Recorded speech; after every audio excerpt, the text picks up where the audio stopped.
जय हिंद। इस नए वीडियो में आप सभी का स्वागत है। इस वीडियो में हम क्लास 12th का हिस्ट्री का इंपॉर्टेंट क्वेश्चन का 10वां पार्ट वीडियो है। कौन सा पार्ट हम लोग का है? 10वां पार्ट है। जी हाँ, 10वां पार्ट है हम लोग का। अभी तक हम लोगों ने 9 पार्ट कंप्लीट कर लिया है। और अगर अभी तक आपने उस वीडियो को नहीं देखा तो जाइए, कहाँ मिलेगा आपको? वो मिलेगा इस चैनल के प्लेलिस्ट पर। तो प्लेलिस्ट पर जाना है, वहां पर लिखा होगा class 12th history subjective question. वहां पर लाइन बाय लाइन आपको सारे मिल जाएंगे इसके पीछे के। यानी मेरे कहने का अर्थ हुआ कि जो 19 नंबर है ना, उस 19 से पहले के जितने भी क्वेश्चन है सभी के आंसर मिलेंगे। और एक बात बता दो, जितने भी क्वेश्चन मैं करा रहा हूं सारे के सारे 2025 के एग्जाम के लिए काफी काफी काफी ज्यादा इंपॉर्टेंट क्वेश्चन है। बहुत बहुत बहुत ज्यादा इंपॉर्टेंट क्वेश्चन है। ठीक है, तो आइए इसी के साथ आज के क्वेश्चन को हम लोग क्या करते हैं, स्टार्ट करते हैं। और आज का क्वेश्चन हम लोग का है, ध्यान से देखिएगा। आज का क्वेश्चन क्या है कि अकबर के शासनकाल में भूमि के वर्गीकरण का उल्लेख करना है। किस किस साल पूछा है? 21 में, 20 में भी पूछा है। तो ध्यान दीजिएगा, यहाँ पर इस क्वेश्चन का जवाब देने से पहले आपको ये पता होना चाहिए कि जो अकबर था ना, अकबर, उससे पहले जो भूमि की व्यवस्था थी बहुत अलग थी। ठीक है, लेकिन जब अकबर आया ना तो उसने बहुत सारी ऐसी ऐसी व्यवस्थाएं लाए ना कि जो आगे चल के बहुत उसकी प्रसिद्धि हासिल हुई, उसी से उसको ज्यादा प्रसिद्धियां मिल गई। बहुत सारा उसने काम किया, बहुत अच्छे अच्छे काम किए। ठीक है, ऐसा इसलिए माना जाता है क्योंकि उस जिस समय था ना तो उसके शासनकाल में ऐसे ऐसे लोग उससे जुड़ गए ना कि उसकी तरक्की और बढ़ गई। ठीक है, तो अब आइए समझते हैं ये हम लोग कि अकबर जो था ना, अकबर अकबर का शासनकाल कहां से कहां तक चला था मालूम है? 1556 में गद्दी पर बैठा था। ठीक है, अपने पिताजी हुमायूं के मरने के बाद। और 1605 ईस्वी तक ही गद्दी तक रहा। ठीक है, गद्दी तक रहा। ठीक है, और इसके बारे में अकबर के बारे में और ज्यादा जानना हो तो उसका एक पुस्तक है। ठीक है, आईने अकबरी, जो इसका तीसरा खंड है, उसमें आपको जाकर के भूमि व्यवस्था के बारे में आपको जानकारियां मिल जाएगी। ठीक है, अबुल फजल जो राइटर थे, ठीक है, उनके द्वारा लिखी गई पुस्तक से आपको अकबरनामा जो पुस्तक है उसमें इनके बारे में काफी काफी काफी ज्यादा जानकारी मिल जाएगी। ठीक है, तो आइए बिना विलंब करते हुए हम लोग इस टॉपिक को अच्छे ढंग से समझेंगे, बेहतर से समझेंगे, क्योंकि एग्जाम में काफी बार आता है और हम क्या करते हैं, घबरा जाते हैं या हमसे नहीं हो पाता है। तो बिल्कुल नहीं घबराना है, बिल्कुल आसानी तरीके से समझ आएगा और पूरा समझ आएगा कि अकबर का भूमि प्रणाली क्या थी, मतलब अच्छे से समझ आएगा वर्गीकरण क्या क्या है। ठीक है, चलिए आइए इसी के साथ हम लोग देखते हैं इसका उत्तर। तो उत्तर मैंने यहाँ पर देखिए क्या लिखा है, ध्यान दीजिएगा। यहाँ पर देखिए मैंने उत्तर के तौर पर क्या लिखा है यहाँ पर कि सम्राट अकबर ने अपने शासनकाल में, जो सम्राट अकबर थे, बादशाह, सम्राट लिखने की जगह पे यहाँ पर बादशाह लिख देते तो ठीक रहेगा। बादशाह, आप लोग बादशाह ही लिख लीजिएगा आप लोग, ठीक है, अच्छा लगेगा। सम्राट अकबर बोले या बादशाह, क्योंकि बादशाह संबोधित करते थे अपने आप को। ठीक है, वो लोग। तो बादशाह अकबर ने अपने शासनकाल में गहरी दुर्दिशा को ध्यान में देख करके टोडरमल बंदोबस्त के तहत भूमि को कितने भागों में बांट दिया था? 4 भागों में विभाजित किया था। कितने भागों में बांट किया था? 4 भागों में बांट दिया था। अब देखिए समझिएगा, जो पहले जो भूमि की व्यवस्था थी ना वो बहुत ही अलग थी। भूमि का कोई कर देता था, कोई नहीं देता था, कोई टैक्स नहीं देता था, कोई बोलता था मेरे पास इतना जमीन है, कोई ढेर सारा जमीन रख करके कहता था कि मेरा इतना ही जमीन है, इतना ही टैक्स दूंगा। तो बहुत अलग अलग तरह से दिमाग लगाते थे जनता जनार्दन लोग। ठीक है, तो अकबर ने इसका बहुत अच्छे से उपाय किया, बहुत अच्छे से देखा कि मैं जिसको भी भूमि देता हूं वो उसका अच्छे से कर नहीं दे रहा है, या भूमि बोलता है ये हो गया, वो हो गया, ये हो गया, वो बहुत सारी चीजें चल रही थी उसके शासनकाल में। ठीक है, कुछ सही पता नहीं चल पाता था। ठीक है, तो उन्हीं के दरबार में एक वित्त मंत्री था जिसका नाम था क्या? टोडरमल। कौन था? टोडरमल। ठीक है, और ये टोडरमल जो वित्त मंत्री था, आपसे पूछता भी एग्जाम में कि वित्त मंत्री कौन था? तो टोडरमल। ठीक है, तो टोडरमल ने क्या किया, ये क्या किया, भूमि को लेकर के बहुत अच्छे से स्किल सोचा सोचा कि क्या किया जाए क्या नहीं किया जाए। तो इसने देखिए, इसने एक ऐसा नियम निकाला, एक ऐसी बुद्धि का प्रयोग किया, समझिएगा, एक ऐसा बुद्धि का प्रयोग किया जिससे क्या हुआ कि किसानों से कर वसूलना भी आसान हो गया और वो आसानी से दे भी दे रहे थे और उसमें कोई परेशानी भी नहीं आ रहा था। ठीक है, अब समझते हैं, इसको अच्छे से समझ लेते हैं, उसके बाद थोड़ा सा इसमें और अच्छे से समझ लेते हैं, उसके बाद मैं ये चारों बताऊंगा।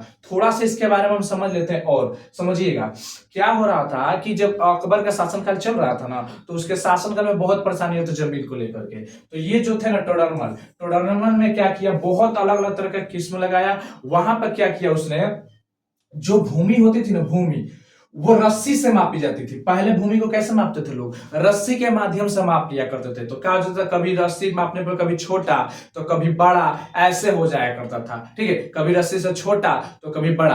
तो इसने क्या किया, लोहे का छल्ला लगा करके, ठीक है, लोहे का छल्ला लगा करके बांस का एक बंबू बनाया। लोहे का छल्ला दोनों तरफ लगाया और बांस के एक बंबू लगा के, मतलब बांस जो होता है ना, बांस, उस बांस को लेकर के आप उसका लास्ट में छल्ला दोनों तरफ लगा दिया हैगा। छल्ला आज जो देखते हैं ना जमीन वमीन में आता है तो सिक्कड़ का बना होता है, सिक्कड़ सिक्कड़ सिक्कड़ सिक्कड़ टाइप का, एक कीड़ी दो कीड़ी ऐसे बोलते हैं ना, वैसे ही। तो वहां पर मान लीजिए वो नहीं था, उसमें बांस का बनाया था, ठीक है, और साइड साइड में लोहा के छल्ले लगा दिए थे। ठीक है, अब ध्यान दीजिए, इसी के माध्यम से क्या करता था वो, 1 बीघा जमीन का, कितना बीघा जमीन का, 1 बीघा, ये कितने को मापता था, 1 बीघा को मापता था। ये इतना बड़ा यूनिट बनाया था कि 1 बीघा जमीन को क्या करेगा, माप सकेगा।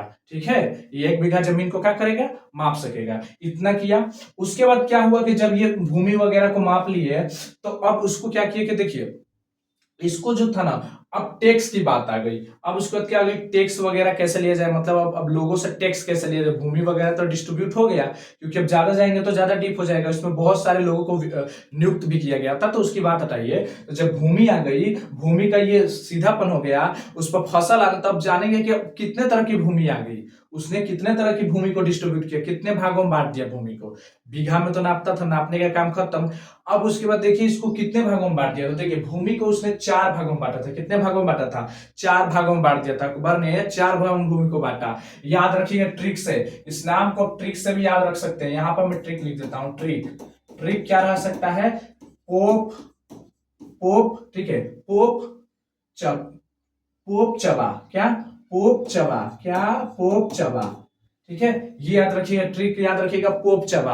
अगर अकबर के भूमि का वर्गीकरण पूछेगा शासनकाल में किसके, टोडरमल बंदोबस्त के तहत, तो 4 भागों में बांटा गया था। ठीक है, वैसे तो 3 उसकी भूमि की थी, खालसा वगैरह, वो अलग अलग है, वो नहीं बोल रहा हूं यहाँ पर मैं दूसरा, सॉरी, खालसा मुझसे निकल गया, जब्ती, वो अलग अलग भूमि थी, जागीर वो अलग अलग था, वो बात नहीं है। यहाँ पर ये बात हो रहा है क्या, ये कितने हिस्सों में यहाँ पर बटा है। ठीक है, अब यहाँ पर ध्यान दीजिएगा, पोप चबा, क्या, पोप चबा। पो से क्या था, पोलज, पो से क्या था, पोलज। तो पहली भूमि कौन थी, पोलज। यह भूमि किस प्रकार की थी, पोलज। और इसमें क्या हुआ, इस भूमि पर, यह भूमि वह भूमि का हिस्सा था जिस पर हर साल खेती होती थी। मतलब पोलज एक तरह का भूमि लाया गया। मतलब इसको टोडरमल जो था उसने 4 भागों में डिस्ट्रीब्यूट करवा दिया। अकबर जी के शासनकाल में उसने 4 भागों में डिस्ट्रीब्यूट किया। ठीक है, क्या करवा दिया इसने, किया कि एक तरह का पोलज लाया। पोलज का मतलब याद रखिएगा, उसमें उस तरह के भूमि को रख दिया कि जिसमें, उस भूमि को रखा जिसमें सालों भर खेती होती हो, जिस पर सालों भर खेती होगी, हर साल खेती होगी। इसका मतलब सोचिए उसकी उर्वरता शक्ति कितनी मजबूत होगी। इसकी मतलब इसकी उर्वरता शक्ति क्या होगी, जल्दी खत्म नहीं होती होगी, तभी ना इस पर लगातार फसल की जा रही है। इसका मतलब इस सबसे अच्छी किस्म का खेत होगा, सबसे अच्छा किस्म का ये खेत होगा, होगा कि नहीं, उन्नत किस्म का खेत होगा ना। तो पोलज सबसे उन्नत किस्म का खेत माना जाता था उस समय में। ठीक है, उसके बाद से आइए, और इस हर साल इस पर खेती होती थी, याद रखिएगा। दूसरा है पोप, पो से परती, कौन सी भूमि, परती भूमि। दूसरी भूमि कौन सी आ गई, परती भूमि। अब देखिए परती शब्द सुनकर ही मत सोचिए कि खेती नहीं होता है, आप लोग हम सुनते खेती नहीं, परती का मतलब ध्यान से सुनिएगा, इस भूमि पर 1 या 2 साल छोड़कर खेती की जाती थी, जब तक कि उसकी उर्वरता शक्ति वापस ना आ जाए। मतलब कि उसको नहीं होता है कि कभी कभी किसी खेत में हम लोग खेती करते हैं, जैसे चावल का या धान का या गेहूं का करते हैं, उसके बाद देखते हैं उसमें अच्छा उपज नहीं हो रहा तो उसको छोड़ देते हैं, कुछ समय के लिए छोड़ देते हैं ना, ताकि उसकी उर्वरता शक्ति क्या हो जाए, वापस आ जाए। वैसे ही क्या होता था, उस तरह की भी खेती हो जाती थी जिस पर क्या करते थे लोग, खेती करते थे ना, तो उसके बाद उसकी उर्वरता शक्ति नष्ट हो जाती थी। जैसे नील की खेती आपने सुना होगा अंग्रेजों के समय में, कि नील की खेती करने से क्या होती थी, एक बार नील की खेती कर दी तो उनकी भूमि क्या होती थी, बंजर जैसा होने लगता था, उर्वरता शक्ति खत्म हो जाती थी, क्योंकि पोषक तत्व तो खींच जाते थे। तो ये भूमि पर भी क्या होता था कि अगर एक बार खेती कर देते थे तो उसके फिर 2 साल उनको 1-2 साल रुकना पड़ता था। क्यों, क्योंकि ताकि पोषक तत्व फिर से आए तब हम खेती करें। तो इस तरह के जो भी जिनके पास इस तरह के खेत थे उनको क्या होना पड़ता था, 1 या 2 साल रुकना पड़ता था खेती करने के लिए दोबारा। ठीक है, लेकिन पोलज वाले को हमेशा खेती करते थे, इसलिए उन्नत किस्म के थे। ठीक है, ये भी उसी में आ जाएंगे, ये भी क्या हो जाएंगे, जब 1-2 साल का है तो ये भी उसी में आ जाएंगे, ज्यादा दूर तो नहीं कहलाएंगे, लेकिन फिर भी थोड़ा सा गैप हो जाता था। आइए थर्ड नंबर, अब उसको पोप चबा, च से क्या होगा, चाचर, चाचर क्या होगा, चाचर। चाचर भूमि, ठीक है, चाचर, ठीक है।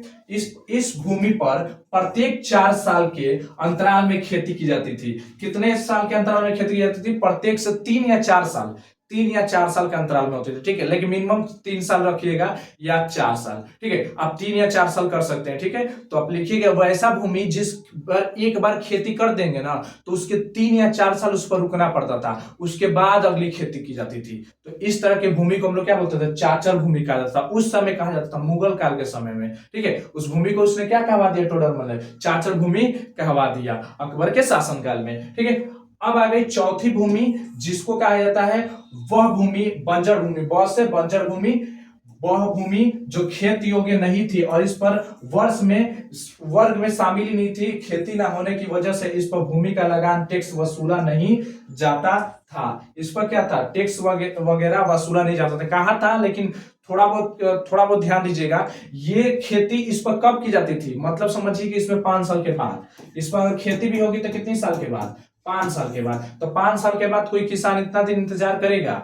एक बार खेती करके 5 साल इंतजार करेगा तो सोचिए, एक तरह से क्या हुआ? उसके लिए मजबूरी हुआ, एक तरह से प्रतियन हो गया, सॉरी बंजरन हो गया, अनाज नहीं न दे रहा है। एक बार खेती कीजिएगा, 5 साल के बाद फिर खेती कीजिएगा तो मन करेगा फिर खेती करने का? नहीं करेगा, क्योंकि उसमें उर्वरता शक्ति रहने नहीं करेगा। 5 साल फिर आपको मेहनत करना पड़ेगा। जो पहला साल मेहनत किए फिर से अगले साल वही मेहनत करना पड़ेगा आपको। तो फिर फसल की दिक्कत होगी, फसल उतनी अच्छी होगी नहीं, ठीक है। तो यही चीज क्या हो रहा था? यही चीज हो रहा था, ठीक है। तो इस तरह से चारों खेती को उसने बांट दिया, ठीक है। थोड़ा सा इसमें हम एक और चीज का जिक्र कर देते हैं कि जब ये खेती को इतने हिस्से में बांटा था टोडरमल, जो अकबर के आज्ञा के अनुसार, ध्यान दीजिएगा कि इसमें एक और चीज आ गई। इसमें क्या हुआ कि इसमें अब टैक्स भी रखा गया, क्योंकि इस भूमि को इसलिए बांटा गया था ना, याद रखिएगा, इस भूमि को इस तरह से 4 भाग में इसलिए बांट दिया गया था ना, टैक्स के लिए, कि कर कैसे वसूला जाए। कर भी वसूलने के लिए देखा गया, तो इसको 3 किस्म का माना गया, 3 ग्रेड माना गया। जैसे हम लोग पढ़ाई करते हैं ना, तो हम लोग को मिलता है ना A grade, B grade, C grade, D grade, ऐसे करके ग्रेड मिलता है हम लोग को। इसमें भी मिला था। इसमें किस तरह का ग्रेड मिला था? देखिएगा, इसमें जो ग्रेड मिला था ना, इसमें जो ग्रेड मिला था, इसमें 3 तरह का ग्रेड मिला था, A grade, B grade, C grade. यानी उच्चतम किस्म का फसल, मध्यम किस्म का फसल और एक सबसे लोवेस्ट किस्म का फसल, ठीक है। एक तो सबसे अच्छा फसल उपजाएगा, एक तो मीडियम किस्म का फसल देगा और एक सबसे लोवेस्ट देगा, ठीक है। तो कहने का मतलब देखिए, हाई वाला तो थोड़ा देखिए, हाई दो दोनों थे तो वो थोड़ा ये देते थे, ठीक है।